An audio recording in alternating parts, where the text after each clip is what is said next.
اور پھر اس کے بعد ورقہ بن نوفل نے جاتے جاتے حضور پاک صلی اللہ علیہ وسلم کی طرف جھک کر آپ کے سر مبارک کو بوسہ دیا اور گھر چلے گئے۔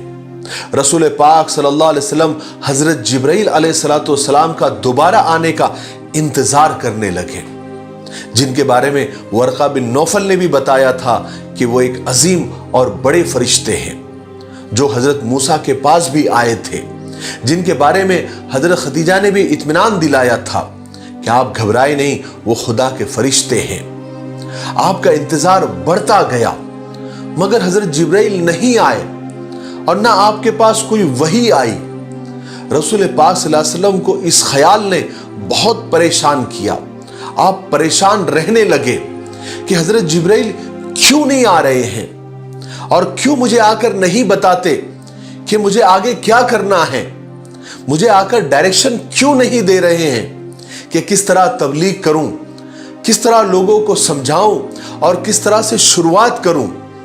جبرائیل خدا کا پیغام لے کر کیوں نہیں آتے جیسے وہ پہلے آئے تھے؟ یہی سوچ سوچ کر آپ کی پریشانی بڑھتی گئی، آپ بہت زیادہ غمگین رہنے لگے۔ حضرت خدیجہ رضی اللہ تعالیٰ عنہ نے بھی آپ کی اس بے چینی کو تاڑ لیا اور آپ بھی پریشان اور غمگین رہنے لگی، لیکن حضرت خدیجہ نے اپنے آپ کو سنبھالا اور رسول پاک صلی اللہ علیہ وسلم کو اطمینان اور تسلی دینے لگی تاکہ آپ کی طبیعت کا کچھ بوجھ ہلکا ہو۔ جب بہت لمبا وقت گزر گیا تو حضور پاک صلی اللہ علیہ وسلم کی بے قراری اور بڑھتی چلی گئی۔ آپ بے چینی میں کبھی اس پہاڑ پر، کبھی اس پہاڑ پر، کبھی اس ٹیلے پر، کبھی اس ٹیلے پر چڑھ جاتے۔ آپ کا دل بہت پریشان ہو گیا تھا۔ رسول پاک صلی اللہ علیہ وسلم کا دل مبارک بہت تکلیف محسوس کر رہا تھا۔ وحی کے رک جانے سے آپ کی روح مبارک بھی بے چین ہو گئی تھی۔ آپ نے پھر 1 مہینے تک غار حرا میں قیام فرمایا، یعنی وہیں پر ٹھہرے رہے اور خدا کی عبادت میں مشغول رہنے لگے۔ پھر 1 مہینے کے بعد آخر خداوند کریم نے اپنا فضل فرمایا۔ 1 مہینہ غار میں رہنے کے بعد جب آپ واپس آ رہے تھے تو آپ نے اچانک ایک آواز سنی۔ آپ نے آگے دیکھا، آپ نے پیچھے دیکھا، آپ نے بائیں دیکھا، دائیں دیکھا، لیکن کچھ بھی نظر نہیں آیا۔ پھر آپ نے اوپر نظر اٹھائی تو دیکھا کہ وہی فرشتہ یعنی حضرت جبرائیل آپ کے سامنے ہیں جو پہلے غار حرا میں آئے تھے، اور اس دفعہ حضرت جبرائیل زمین و آسمان کے بیچ کرسی پر بیٹھے ہوئے تھے۔ آپ صلی اللہ علیہ وسلم پر ڈر اور خوف طاری ہو گیا۔ آپ ڈرتے کانپتے گھر تشریف لائے اور حضرت خدیجہ سے فرمایا کہ مجھے چادر اڑاؤ، مجھے چادر اڑاؤ، مجھ پر ٹھنڈا پانی ڈالو۔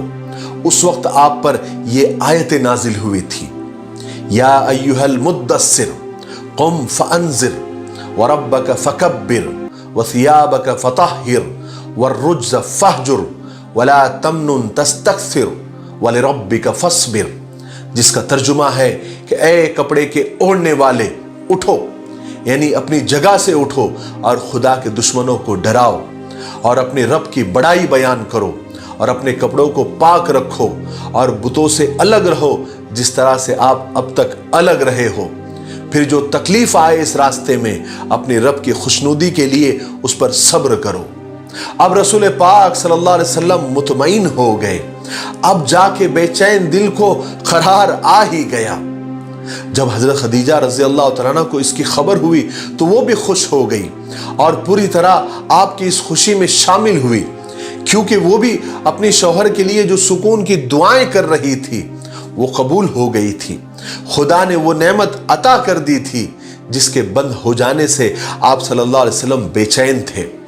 پھر رسول پاک صلی اللہ علیہ وسلم پر وحی آتے رہی جس کے ذریعے قرآن پاک کی آیتیں آپ سیکھتے رہے، اور خدا نے آپ کو جو کام سپرد کر دیا تھا اس کے بارے میں جبرائیل علیہ السلام آپ کے پاس خدا کے احکام لاتے رہے۔ حضرت جبرائیل علیہ السلام نے حضور پاک صلی اللہ علیہ وسلم کو وضو کرنے کا اور نماز پڑھنے کا طریقہ سکھلایا۔ ایک مرتبہ جب آپ مکہ کے ایک اونچی جگہ پر تھے تو حضرت جبرائیل علیہ السلام آپ کے پاس آئے اور آپ کے سامنے ہی وضو کیا تاکہ آپ دیکھ لیں کہ نماز کے لیے کس طرح پاکی حاصل کی جاتی ہے۔ پھر حضرت جبرائیل علیہ السلام نے کھڑے ہو کر نماز پڑھی اور آپ صلی اللہ علیہ وسلم نے بھی حضرت جبرائیل کے ساتھ نماز پڑھی۔ حضرت جبرائیل امام تھے اور آپ مقتدی تھے۔ اس کے بعد یہ سب طریقہ سکھا کر حضرت جبرائیل چلے گئے۔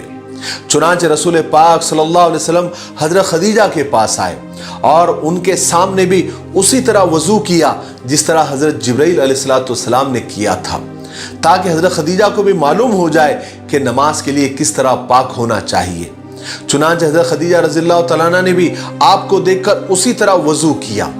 اس کے بعد آپ نے کھڑے ہو کر نماز پڑھی اور حضرت خدیجہ آپ کے پیچھے اسی طرح نماز پڑھ رہی تھی جس طرح رسول خدا صلی اللہ علیہ وسلم حضرت جبرائیل کے پیچھے نماز پڑھ رہے تھے۔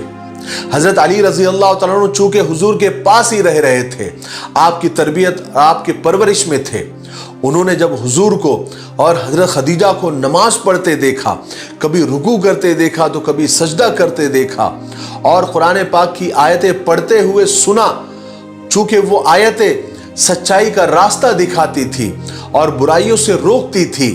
حضرت علی چونکہ ابھی لڑکپن میں ہی تھے، بچے ہی تھے، وہ تعجب سے حضور پاک صلی اللہ علیہ وسلم کو اور حضرت خدیجہ کو نماز پڑھتے دیکھتے تھے۔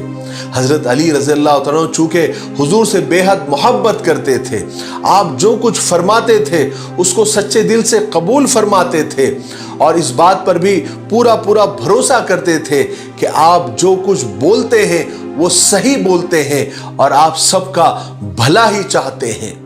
لیکن حضرت علی رضی اللہ تعالیٰ عنہ نے اس سے پہلے حضور پاک صلی اللہ علیہ وسلم کو اتنی عاجزی، اتنی انکساری سے سجدہ کرتے نہیں دیکھا تھا اور نہ ہی اتنا پاک اور نصیحتوں سے بھرا کلام پڑھتے دیکھا اور سنا تھا۔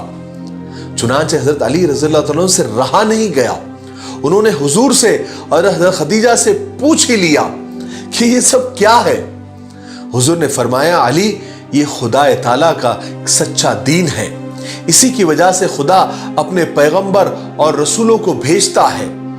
حضرت علی بڑے غور سے اور تعجب سے آپ کی باتیں سنتے، چونکہ حضرت علی کا یہ بچپن کا ہی دور تھا تو ان کو بڑی حیرانی ہوتی تھی، لیکن بچے ہونے کے باوجود حضرت علی رضی اللہ تعالیٰ عنہ حضور پاک صلی اللہ علیہ وسلم کو سب سے زیادہ نیک اور سچا اور امانت دار اور دیانت دار سمجھتے تھے۔